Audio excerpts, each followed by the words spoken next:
Thanks, Janine. We're going to go ahead and get started with some questions. I'm going to go ahead and start with one of our questioners asked, how are communities notified that they are CEDARs? So I'm happy to take that, Trevor. Thank you. So we have been working since the enactment of this legislation to make sure that certainly our intergovernmental partners are aware and actively participate in what future notifications can look like. We're also very much leveraging FEMA's regional offices that have some very, very intimate relationships with many of these communities or areas of the communities where a zone has been designated. And then, of course, our state emergency managers, who FEMA has a great relationship with, to make sure that everyone is aware. Certainly, we've had some tremendous private sector partners that have also stepped up to help us start with the informing process. That includes the U.S. Chamber of Commerce, the National Association of Counties. And so we are working to make sure that, one, people understand what the designation is and what it means. But as everyone on the phone knows all too well, a zone designation can have many, many stakeholders. If it's a neighborhood, it could be a neighborhood community leader. It could be a mayor. It could be a city manager. It could be a state legislator. It could be a council of government. It could be the entire state. So we're really working on a methodology moving forward that makes sense, that doesn't in any way tie the hands of a community and how they want to work on their resilience, but also making sure that those key players that have already been doing so much of this resilience work are aware, and then are certainly aware of the resources that are available to them. Thank you, Pam. I'm going to take this moment to ask a consistent question across the webinar is, will we share the slides? And yes, we will be sharing the slides after our second national webinar on October 31st. So yes, you will get a copy of the slides after on or after October 31st. Our next question here is from Charles Sharp. It's, are food insecurity desert areas in many communities taken into consideration in the risk and threat vulnerabilities and within the disaster zones? I think that's a good question for you, Casey. I'm sorry, Trevor, would you be able to repeat that? You cut out. Oh, absolutely. Are food insecurity desert areas in many communities taken into consideration in the risk and threat vulnerabilities and within the disaster zones? No, that's a fantastic question. Within a few different components of both the National Risk Index and the Climate and Economic Justice Screening Tool, different factors are used to identify communities that may be disadvantaged. Some of those include income levels, some include wealth. Different ones include access to transportation and needs. So there's likely room that those factors could be added to help better understand which communities may be disproportionately impacted by hazards as well as more disadvantaged. But within the direct components of either the Social Vulnerability Index or SVI, the community or baseline resilience indicators for communities and Climate and Economic Justice Screening Tool, that's not a factor that is specifically included. I know that's great feedback though.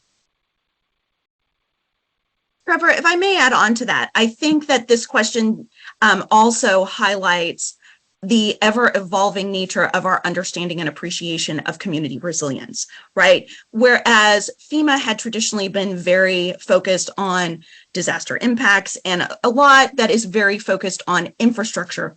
But we know that resilience in a community has everything to do with aging population, employment rates, education, food availability. And so as we move forward, as Casey said, with updating the National Risk Index and our future designations of these zones, we are going to have better data sets that take into consideration these key elements that are indicators of a community's level of resilience.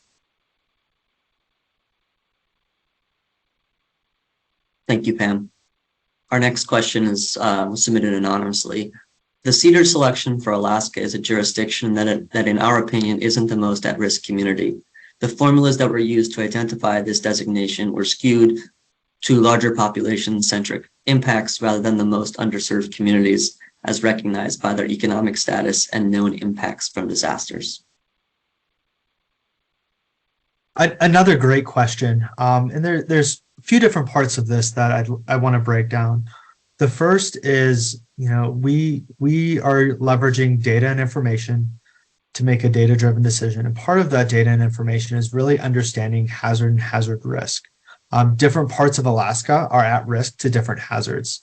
Hazards like coastal flooding, tsunami, earthquake risk are some of the drivers of hazard risk across the country and really in the community disaster resilient zone that's identified in the state of Alaska. There's significant hazard risk there. That doesn't mean that there's not risk across the state. And as we talked about earlier, we took a approach that identified only 483 census tracts across the country, which is one census tract within the state of Alaska. We do have additional designations coming out into the future that will focus on tribal and territorial lands. And this does include Alaskan Native villages. It will be part of that. So in short, there will be more designations coming. And this was our first cohort. We are making updates to the National Risk Index, as well as our entire designation process, and that we're aiming in the next 12 to 18 months as well. So Trevor, I think this is a great opportunity for us to also remind folks that the legislation requires a couple of things of us. One, that once we make a designation, that designation is in place for 5 years, and that the designations do have to track to census tracts, which does provide some challenges. And so particularly, as Casey mentioned, as we move forward, we're going to definitely be looking to our partners and those of you out there to help inform what that next cohort of designations look like. And then, of course, measurement. So once a zone has been designated, what are the outcomes and goals that we're trying to get that community to? Are they going to fall off the list? Are they going to stay on the list? And then will the next designation be entirely new? So those are still questions that as an organization and as a resilience community, we are still grappling with, but we do know that the legislation does require that once designated, they're designated for 5 years, and that we do have to track them to census tracts.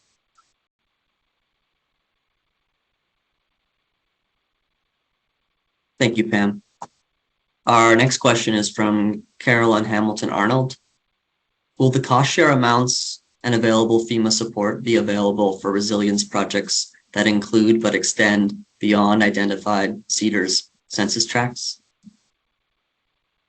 So I'll start with that one, and then I think Janine probably has some great input on this as well. So the legislation did specifically allow us to make a cost share adjustment under BRIC, the Building Resilient Infrastructure and Communities program, specifically for projects, funding projects that are in or primarily benefit a zone, a designated zone. So that was legislation, and otherwise we don't have the discretion to change the cost share. However, we all know, just like disasters, resilience projects don't have arbitrary borders that stop at neighborhood boundaries, city boundaries, state or county boundaries.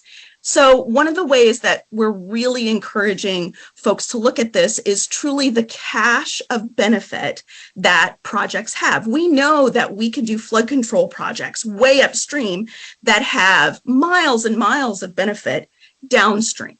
And so again, it's looking at that comprehensive regional approach to resilience that goes well beyond boundaries. So the legislation does limit us for that cost share, but we are actively exploring how we can use our existing discretion, even in our disaster programs, to help communities that have not only been designated as CEDARS, but other indicators that they're high at risk and high in need.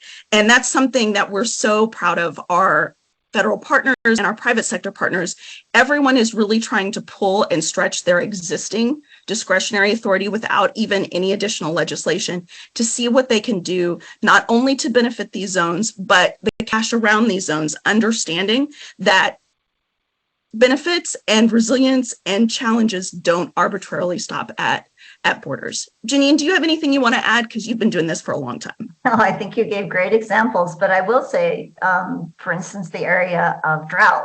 right? When you design projects that address water supply, certainly those facilities can be far away from the benefiting area. So there's lots of long-term chronic climate hazard risks that are, as you said, much larger geographic areas where solutions are designed and will benefit many around the surrounding community. Thanks, Janine and Pam. I think we have time for one more question before we wrap up this afternoon. From Heather Thull, sorry if I mispronounced that. We know that areas with higher building value loss does not reflect areas with increased social vulnerability. Typical areas with higher building value are in more affluent areas with more resources. Doesn't including building value counteract the incorporation of social vulnerability in the equation and the goal of achieving equitable hazard mitigation? That's a great question. And there's a couple different pieces in here. One is to measure the expected annual loss, and this is getting into the weeds of the National Risk Index a little bit. We measure using a building replacement cost value, which is an average based upon square footage of a structure. And those data are not the same as what's used for a market value valuation of a structure. It's not the same as what's a tax or an assessor may use for taxing. So by the replacement cost, it does give us more of a level playing field. By bringing in the social vulnerability and community resilience data, it also helps us understand how those communities feel the relative impact. Social vulnerability tells us which communities are going to be disproportionately impacted, which populations are going to see increased economic losses, which populations are going to see increased fatalities. And community resilience tells us what communities have done to prepare for, adapt to, and recover from more quickly from different hazards. Is that the perfect answer? It's a great starting point. By bringing in the climate and economic justice screening tool, it allows for us not only to say these communities have a high risk for natural hazards, but also are identified as disadvantaged, not just within the natural hazard space, but the full landscape of environmental and economic justice. And within that tool, it outlines about 40% of the country and highlights those that are disadvantaged for multiple categories of burden. So by combining two, we really did identify some of the most communities that have the highest risk for natural hazards, as well as some of the most in need. We also, as Pam mentioned earlier, this is an iterative process. So we're still learning different ways that we can make sure that we really are targeting and identifying those communities that are most in need for resilience actions. Thank you, Casey. And before I turn it over to Pam for final remarks, I wanted to remind or let you all know that you can reach the CEDARS team for additional questions and suggestions at, there we go, FEMA-CEDARS-RFI@FEMA.dhs.gov. And I'll turn it over to Pam for final remarks.